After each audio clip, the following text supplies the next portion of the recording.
మల్లికార్జున ఖర్గే గారు ఒక స్టేట్మెంట్ ఇచ్చారు. अरे भाई गंगा में डुबकी लेने से गरीबी दूर होती क्या? आपको खाना मिलता पेट को? గంగలో మునిగితే పేదరికం పోతుందా అని, గంగలో మునిగితే పాపాలు పోతాయా అని. అయ్యా ఖర్గే గారు, ఈ యొక్క స్టేట్మెంట్ తోటి కాంగ్రెస్ కు ఈ దేశం యొక్క సంస్కృతి సంప్రదాయాల పట్ల ఎంత గౌరవం ఉన్నది, హిందువులని ఎంత అవహేళన చేస్తున్నారన్న విషయం మీ స్టేట్మెంట్ లో ఇచ్చారు. మరి మీరు ముస్లింలకి సబ్సిడీలు ఇచ్చి మరీ హజ్ యాత్రలు పంపుతున్నారు కదా, అప్పుడు పేదరికం పోయిందా? జెరూసలం పంపుతున్నారు కదా క్రిస్టియన్లని, అప్పుడు పేదరికం పోయిందా?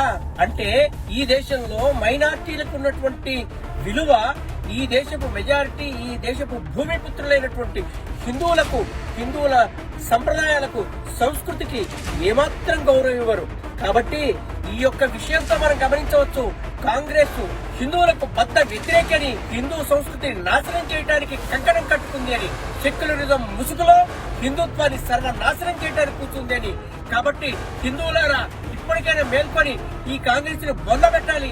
కాంగ్రెస్ ను బొందబెడితేనే కానీ మన సంస్కృతి సంప్రదాయాలు నిలుస్తాయి. మన సంస్కృతి సంప్రదాయాలు నిలిస్తేనే మన ఆర్థిక పరిస్థితులు బాగుపడతాయి. మన సంస్కృతి సంప్రదాయాల్లో ఆర్థికత్వం ఎంత ఉందో, ఆర్థికమైనటువంటి ప్రణాళిక ఎంత ఉందో ఒక మహాకుంభమేళా చూస్తేనే తెలుస్తుంది. అది అర్థం కాని మూర్ఖుడు ఖర్గే